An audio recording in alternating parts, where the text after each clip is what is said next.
नमस्कार साथियों, मैं मुकेश बसेना आज आपके लिए लेकर आया हूं भारतीय संविधान के भाग 4A के अंतर्गत आने वाले मूल कर्तव्य, जो कि अनुच्छेद 51A में है।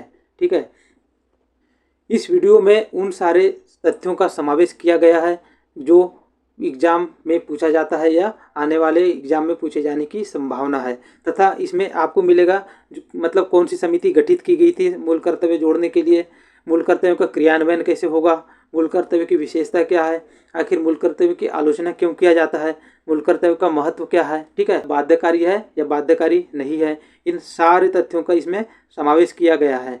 ये जो वीडियो है आपके लिए बहुत यूजफुल रहने वाला है। तो चलते हैं हमारी विषय वस्तु की ओर। मूल कर्तव्य, फंडामेंटल ड्यूटीज। मूल संविधान में मौलिक अधिकारों मतलब अनुच्छेद 12 से 35 भाग 3 और राज्य के नीति निर्देशक तत्व मतलब अनुच्छेद 36 से 51, ठीक है, भाग 4 में इन्हें मूल संविधान में स्थान मिला है, लेकिन मौलिक कर्तव्यों को यह शामिल नहीं किया गया था। 1976 ईस्वी में कांग्रेस पार्टी ने सरदार स्वर्ण सिंह समिति का गठन किया, जिसे राष्ट्रीय आपातकाल के दौरान मतलब 1975 से 77 के दौरान मूल कर्तव्य एवं उनकी आवश्यकता संबंधी से जो सुझाव देने के लिए गठित किया गया था इस समिति को। ठीक है, तो समिति ने अनुशंसा किया कि संविधान में मूल कर्तव्यों का एक अलग भाग होना चाहिए। केंद्र की कांग्रेस सरकार ने इसे स्वीकार करते हुए 42वें संविधान संशोधन अधिनियम 1976 को लागू किया। ठीक है, 1976 में सरदार स्वर्ण सिंह समिति गठित किया गया और 42वें संशोधन 1976 द्वारा इसे स्वीकार किया गया। और स्वर्ण सिंह समिति ने संविधान में 8 मूल कर्तव्यों को जोड़े जाने का सुझाव दिया था। ठीक है, लेकिन 42वां संशोधन द्वारा 10 मूल कर्तव्यों को संविधान में जोड़ा गया अनुच्छेद 51 क के तहत। प्रमुख लोकतांत्रिक देश जैसे अमेरिका हो गया, फ्रांस हो गया, ऑस्ट्रेलिया, कनाडा या जर्मनी जैसे जो देश है, इनके संविधान में नागरिकों के कर्तव्यों को विश्लेषित नहीं किया गया है, जबकि एकमात्र जापानी संविधान ही एक ऐसा संविधान है जिसमें नागरिकों के कर्तव्यों को सूचीबद्ध किया गया है। 86वां संविधान संशोधन अधिनियम 2002 द्वारा और एक मूल कर्तव्य जोड़ा गया। इस प्रकार वर्तमान में कुल मिलाकर 11 मौलिक कर्तव्य हो गया है। अभी तक हमने क्या क्या देखे, एक बार देख लेते हैं। जो मूल संविधान में मूल मौलिक कर्तव्य का प्रावधान नहीं था। ठीक है, भाग 4A में अनुच्छेद 51A के तहत मूल कर्तव्य को रखा गया है। भाग 4 में क्या है, राज्य के नीति निर्देशक सिद्धांत अनुच्छेद 36 से 51। ठीक है, और भाग 4A में है मौलिक कर्तव्य अनुच्छेद 51A। ठीक है, अब यदि हम कब क्या जोड़ा गया, कब कितनी संख्या थी इसकी, इसको देखें तो जो फंडामेंटल ड्यूटीज है मूल संविधान में कोई उल्लेख नहीं था, मौलिक कर्तव्य नहीं था। 42वां 42 कॉन्स्टिट्यूशन अमेंडमेंट एक्ट 1976 द्वारा 10 मौलिक कर्तव्य जोड़ा गया। उसके बाद 86 कॉन्स्टिट्यूशन अमेंडमेंट एक्ट 2002 द्वारा एक और मूल कर्तव्य जोड़ा गया। मूल कर्तव्य क्या था, 6 से 14 वर्ष की आयु तक के बच्चों को शिक्षा का अवसर प्रदान करना प्रत्येक माता पिता का कर्तव्य होगा। ठीक है, इस प्रकार वर्तमान में कुल 11 मूल कर्तव्य है। महात्मा गांधी जी ने मूल कर्तव्य के बारे में कहा है, हमारे अधिकारों का सही स्रोत हमारे कर्तव्य होते हैं, और यदि हम अपने कर्तव्यों का सही ढंग से निर्वाह करेंगे तो हमें अधिकार मांगने की आवश्यकता नहीं होगी।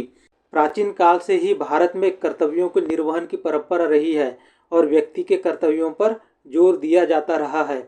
भगवद गीता और रामायण भी लोगों को अपने कर्तव्यों का पालन करने के लिए प्रेरित करती है।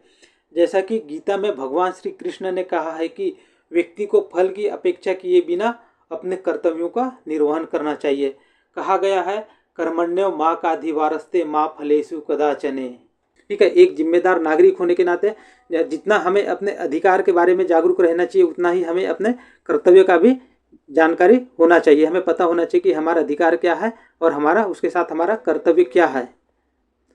अब देखते हैं हमारा मौलिक कर्तव्य क्या है। 11 मौलिक कर्तव्य कौन कौन से। ठीक है, पहला, संविधान का पालन करें, उसके आदर्शों, संस्थाओं, राष्ट्रध्वज और राष्ट्रगान का आदर करें। स्वतंत्रता के लिए हमारे राष्ट्रीय आंदोलन को प्रेरित करने वाले उच्च आदर्शों को हृदय में संजोए रखें और उनका पालन करें। भारत की संप्रभुता, एकता और अखंडता की रक्षा करें और उसे अक्षुण्ण बनाए रखें। चौथा मौलिक कर्तव्य है, देश की रक्षा करें और आह्वान किए जाने पर राष्ट्र की सेवा करें। अगला मौलिक कर्तव्य है, भारत के सभी लोगों में समरसता, समान भ्रातृत्व की भावना का निर्माण करें, जो धर्म, भाषा और प्रदेश आधारित सभी भेदभावों से परे हो। ऐसी प्रथाओं का त्याग करें जो स्त्रियों के सम्मान के विरुद्ध है। हमारी मिश्रित संस्कृति, गौरवशाली परंपरा का महत्व समझे और उसका परिरक्षण करे। अगला मौलिक कर्तव्य है प्राकृतिक पर्यावरण, जिसके अंतर्गत वन, झील, नदी और वन्यजीव सम्मिलित है, उसकी रक्षा करें, उसका संवर्धन करें तथा प्राणी मात्र के प्रति दया भाव रखें। अगला मूल कर्तव्य है वैज्ञानिक दृष्टिकोण, मानववाद, ज्ञानार्जन और सुधार की भावना का विकास करें। अगला मौलिक कर्तव्य है सार्वजनिक संपत्ति को सुरक्षित रखें और हिंसा से दूर रहें। अगला मौलिक कर्तव्य है व्यक्तिगत और सामूहिक गतिविधियों के सभी क्षेत्रों में उत्कर्ष की ओर बढ़ने का सतत प्रयास करें, जिससे निरंतर राष्ट्र निरंतर बढ़ते हुए उपलब्धि की नई ऊंचाइयों को प्राप्त करे। अगला और लास्ट मौलिक कर्तव्य है 6 वर्ष की आयु से 14 वर्ष की आयु के बच्चों के माता पिता और संरक्षक उन्हें शिक्षा के अवसर प्रदान करें। जो 11वां मौलिक कर्तव्य है इसे संविधान के 86वां संविधान संशोधन अधिनियम 2002 की धारा 4 द्वारा जोड़ा गया था। ठीक है, इस प्रकार हमारे कुल मौलिक कर्तव्य कितने हैं? टोटल 11 है। ये मौलिक कर्तव्य चाहे आप एग्जाम की तैयारी करते हैं या नहीं करते हैं, आपको ये जानकारी होना चाहिए कि हमारा कर्तव्य क्या है, इसके साथ हमारा अधिकार क्या है, ये भी हमें पता होना चाहिए एक जिम्मेदार नागरिक बनने के लिए। अब बात करते हैं मौलिक कर्तव्यों को क्रियान्वयन के बारे में।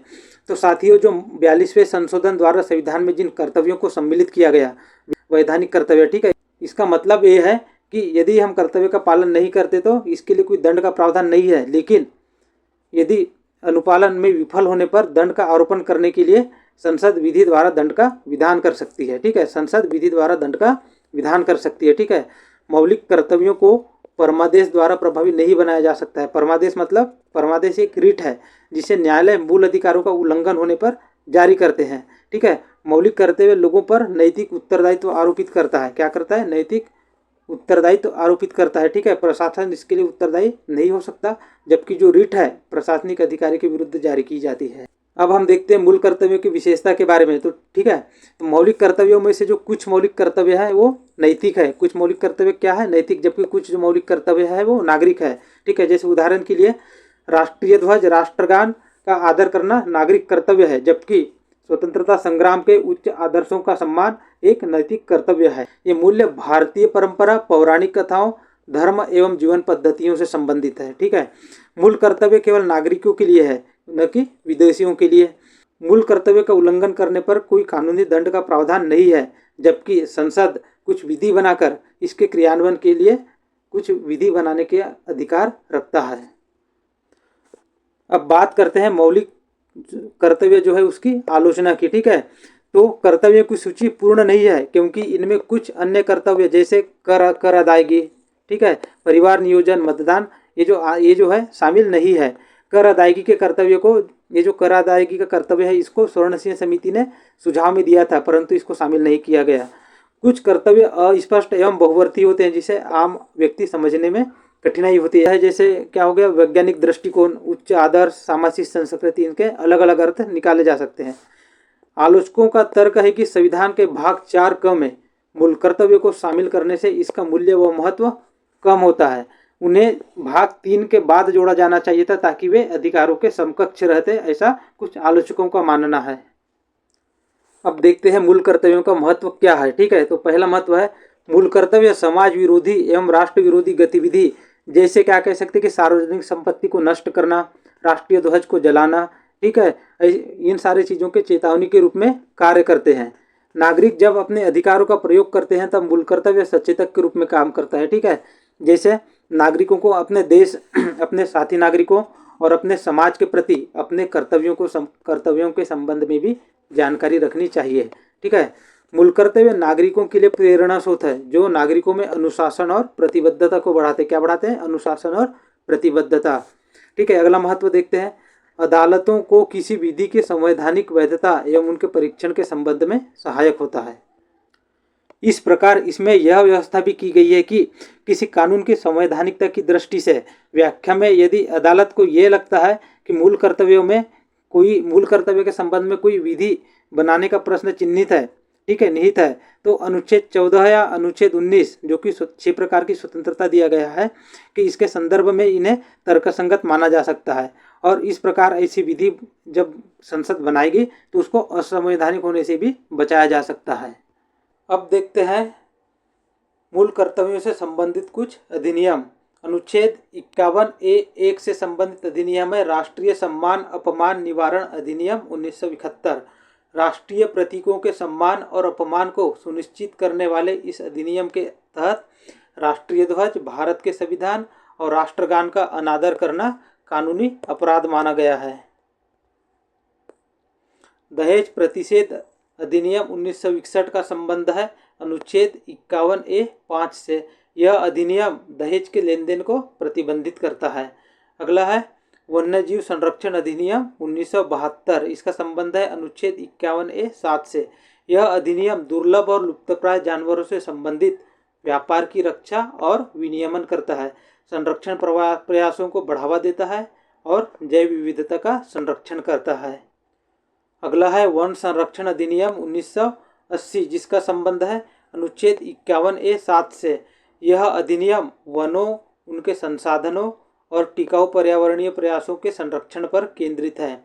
अगला है बाल मजदूरी निषेध एवं नियमन अधिनियम 1986। इसका संबंध है अनुच्छेद 51A(11) से, जो बच्चों से संबंधित है। यह अधिनियम 14 वर्ष से कम उम्र के किसी बच्चे को किसी कारखाने या खान में काम में लगाने या किसी जोखिमपूर्ण रोजगार में नियुक्त किए जाने को प्रतिबंधित करता है। साथियों, इसी के साथ हमारा मूल कर्तव्य से संबंधित विषय वस्तु समाप्त होता है। आशा करता हूँ ये वीडियो आपके लिए काफ़ी यूजफुल रहने वाला है। धन्यवाद। यदि वीडियो आपको पसंद आया तो चैनल को लाइक करें, शेयर, सब्सक्राइब और कमेंट करें। धन्यवाद।